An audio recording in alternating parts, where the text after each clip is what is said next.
Mono hybrid cross क्या पढ़ रहे थे? हमने सोचा हम लोग एक कैरेक्टर की स्टडी करके देखते हैं। ध्यान से देखो, जब मेंडेल सर ने ये एक्सपेरिमेंट किया तो उन्होंने पाया कि जो F1 जनरेशन है उसमें हमेशा देखो, F1 जनरेशन में हमेशा वही कैरेक्टर आता है जो कि पेरेंट्स में टॉल था। बात सुनो, क्या कहा मैंने? जो कि F1 जनरेशन में वही कैरेक्टर आया। अच्छा बताओ, इसकी एक्सप्रेशन क्या है? इस जिनकी एक्सप्रेशन क्या है? टॉलनेस है ना, टॉली बनी ना। कह रहा है कि इन्होंने एक्सपेरिमेंट करने के बाद, इस एक्सपेरिमेंट के बाद पाया कि जो भी आपकी F1 जनरेशन होगी वो हमेशा पेरेंट में से डोमिनेंट वन को शो करती है। टॉल थी, देखो टॉल को शो कर रही है। दिखना टॉल का कंप्लीट जीन नहीं होना है ना, हेटेरोजाइगस है, बट क्या दिखा रहा है? टॉलनेस शो कर रही है। क्लियर हो की बात? अच्छा ठीक है, ऐसा उन्होंने हर जगह पाया। ठीक है, लेकिन जब भी हम F2 करते हैं तो आपको क्या मिला? तब वहां पर ये एक्सप्रेशन आपको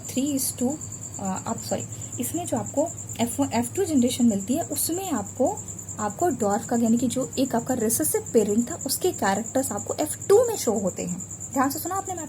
इन्होंने कई बार एक्सपेरिमेंट किया, इन्होंने ये पाया कि आपका जो F1 जनरेशन होगा वो बिल्कुल ही कैसा दिखाई देगा? आपके पेरेंट में से जो आपका क्या होगा? डोमिनेंट होगा, उसके जैसा होता है। दिख रहा है? टॉल है। जो इसमें डोमिनेंट कौन है? ये रहा डोमिनेंट, ये रहा टॉल, कोई दिक्कत नहीं। ठीक है, नीचे आओ। लेकिन F2 में इन्होंने कहा कि आपको हर तरीके का मिलेगा। आपको जो रिसेसिव है वो आपको दिखाई कहाँ देगा? वो आपको F2 जनरेशन में रिसेसिव दिखाई देगा।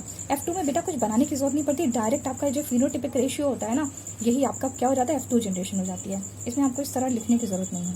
और ये जो आपने लिखा यहाँ पर देखो, जिस चीज को मैंने 1 लिख दिया है, इसके नीचे आप ऐसा लिख भी सकते हो। जैसे मैंने यहाँ पे 3 लिखा, 3 टॉल है। कैसे टॉल है? ऐसे टॉल है ना? नहीं, फिनोटाइप में लिखा नहीं जाता। आई एम सो सॉरी, क्या बता रही हूँ मैं तुम लोग को। यहाँ लिख सकते हो, ये है जीनोटाइप में लिखेंगे ना आप, ये आपके जीन की एक्सप्रेशन है, ये आपकी होमोजाइगस टॉल।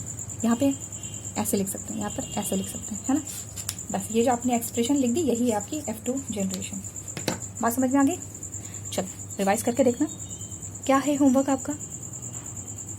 आपका होमवर्क है, अच्छा मुझे बताओगे, मैं ही बता दूँ क्या? मेंडल साहब ने पाइसम सटाइवम पे काम क्यों किया? मुझे बताओ। अच्छा मुझे बताओ, अगर मुझे तुमसे कोई काम करवाना है ना, और गंदा एग्जाम्पल है, सुनो पहले ध्यान से, दूसरा एग्जाम्पल सुनो। अगर किसी को किसी टॉपिक पे एक्सपेरिमेंट करना होता है तो जो आपका ऑब्जेक्ट होता है उसको अचीव करने के लिए, और जो आपने जो भी मटेरियल ले रखा है, जो भी मटेरियल आप चूज़ करते हैं, वो ऐसा होना चाहिए कि उसकी अवेलेबिलिटी आपको मल्टीपल टाइम्स मिले। ठीक है ना? ठीक है, तो पाइसम सटाइवम की एक होती है लाइफ साइकिल, क्या कहते हैं? Life span. अगर किसी को मेरे पे रिसर्च करनी है तो मैं एक ह्यूमन बीइंग हूँ और मेरी लाइफ स्पैन कितनी है? 72, है ना? ऑलमोस्ट ऐसे 60-70 वाली, है ना? तो अगर कोई मुझ पे रिसर्च करेगा और चाहेगा कि इसके रिजल्ट बार बार देखे जाएं, तो भाई मैं तो एक ही बार में जो करना है कर लो, 72 में तो मैं निकल लूँगी। ठीक है, फिर किस पे करोगे? फिर आपका डेटा चेंज हो जाएगा, है ना? मुझे ऑब्जर्व करना चाहते हो तो आपको कितना टाइम मिलेगा? आपके पास 60-70 ईयर्स ही तो बचे हैं।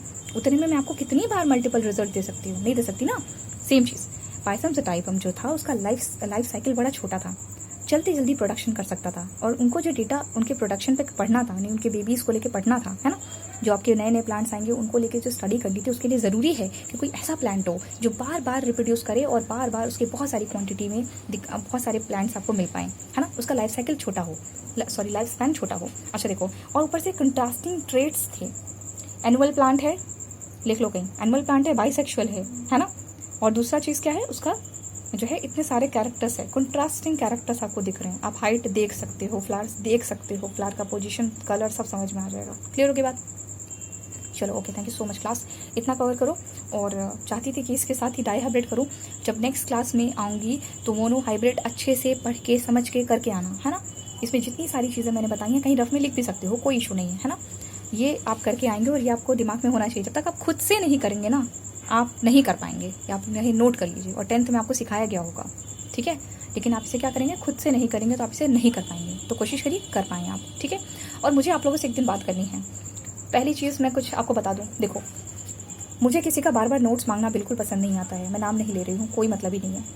बेसिक बात सुनो बेटा, मैंने अगर आज आपको नोट्स दिया है कहीं सेव करके रख लो, है ना, क्योंकि आप नहीं समझ पाते हो। अगर ये एक वीडियो 40 मिनट्स की बनती है तो पहले हम इसे रिकॉर्ड करते हैं, है ना, इसके बाद जो होता है, इसके बाद हमें इसे अपलोडिंग में टाइम लगता है। पहले इस फाइल को कंप्रेस करते हैं और उसके बाद इसको अपलोड करते हैं। अपलोड करने में घंटे भर निकल सकता है, आधे घंटे निकल सकते हैं, नेटवर्क पे डिपेंड करता है। आप समझिए मेरा टाइम कितना गया। इसके बाद देखो, इसी लेक्चर के लिए मुझे सुबह आपको जब भी वीडियो देना होगा उस टाइम पे मुझे प्रेजेंट रहना पड़ता है ना। आप मुझसे डाउट पूछ सकते हो। तो ये जो प्रोसेस आप देखो कि एक क्लास के ऊपर हमारे पास कितना टाइम इन्वेस्ट होता है ना। एक ही क्लास को अगर हमें देना है तो 2.5 से 3 घंटे हमारे निकल जाते हैं ऐसे ही। तो बेटा बार बार मेहनत मत करवाओ। हमने आपको नोट्स दिया ना, और नोट्स देने के बाद मैंने आपको कभी नहीं कहा कि मुझे कल ला के दो। 8-9 पेजेस के नोट्स होता है, आप एक हफ्ते में आराम से लिखिए। मैं तो एक हफ्ते क्या, मुझे लगता है 2-3 हफ्ते भी हो जाते होंगे। कोई ज़रूरी नहीं है कि आपको मैंने आपको कल ही कह दिया, ठीक है। तो नोट्स मुझसे बार बार मत मांगो, क्योंकि मैंने ये तो PDF था जो मैंने आज आपको दिया, वो हो सकता है मेरे पास कहीं अवेलेबल भी रहे, है ना। लेकिन बाकी जो मैं आपको क्लिक करके इमेजेस सेंड करती हूँ ना, वो मेरे पास नहीं होता है। फिर मैंने किसी जगह से नोट्स निकाला, उसको वापस वो कहीं रख दिया या उसी जगह रख दिया, पता नहीं चलता, और वो ऑल टाइम मेरे टेबल पे नहीं होती है, ठीक है। तो ऐसा करो कि बार बार मुझसे मत मांगो बेटा, नहीं ठीक लगता है। मैं बार बार जो है खुद सोचो बेटा, मैं आपको नोट्स में एक बार आपको ये कर चुकी हूँ, फिर मैं नोट्स निकालूँ, फिर मैं उसका क्लिक करूँ, फिर मैं आपको उसको क्रॉप करके आपको सेंड करूँ, हेक्टिक हो जाता है ना। टाइम का थोड़ा सा कदर कर लो। तो ये जो टाइम आपके ऊपर इन्वेस्ट हो रहा है, इसको समझो। अगर क्लास होती ना तो कोई इशू नहीं था। सबसे मेहनत इसमें पड़ती है, बिना फ़ैन के हम लोग को इसे शूट करना पड़ता है, फिर इसे लगाना पड़ता है। इस खैर दर्द सुनाने के लिए मैं नहीं बता रही हूँ, कहना चाहती हूँ मुझसे बार बार मुझसे काम मत करवाओ। एक बार मैंने कर दिया है, एज अ टीचर मैंने काम कर दिया है। मैं क्यूरियस हूँ कि आप मुझसे अपनी चीज़ों को पूछें या मुझे बताएं, लेकिन एक ही काम को बार बार मत करवाओ यार, नहीं अच्छा लगता, ठीक है ना। चलो, तो नोट्स के लिए नहीं है, अगर किसी के पास मिसिंग है आस पड़ोस में पूछ लो, B2 से पूछ लो, हाँ। B1 के पास नहीं है, B1 वाले B2 से पूछ लें, B2 के पास नहीं है, B1 से पूछ लें, है ना। और या तो आपस में ही पूछ लो, किसी ने कोई तो होगा जो नोट्स करता होगा। और एक बार बता दें, नोट्स के चक्कर में ज़्यादा पढ़ो नहीं। एक बार हम दे देते हैं, फटाफट 2 दिन में निकाल के उसे किनारे कर दिया करो, और बाकी अपनी स्टडी पे टाइम लगाओ। जिस तरह का तुम लोगों ने रिजल्ट दिया ना, सही बता रहे हैं, 12th स्टैंडर्ड का रिजल्ट इतना खराब होना, तुम लोग बिल्कुल नहीं पढ़ रहे हो। तुम लोग की मैं एक दिन उसकी Gmeet वाली क्लास लूँगी, गूगल मीट क्लास लूँगी मैं।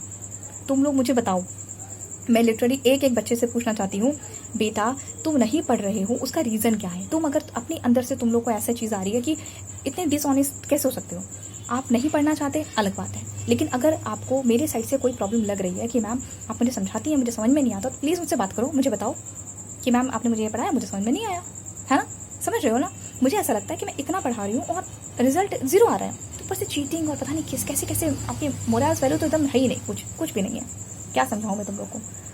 तो इन सब चीज़ों से बहुत डिसअपॉइंटमेंट हो जाती है कि आप लोग किस तरह से परफॉर्मेंस दे रहे हैं, ठीक है बच्चा। तो अगर किसी को कोई दिक्कत है ना, मक्कारी को छोड़ करके, है ना, जो अपना खुद का डिफेक्ट आ गया है तो उसका मैं कुछ नहीं कर सकती। लेकिन अगर आप पढ़ना चाहते हैं उसके बाद भी नहीं पढ़ पा रहे हैं, तो मुझसे बात करो, ठीक है।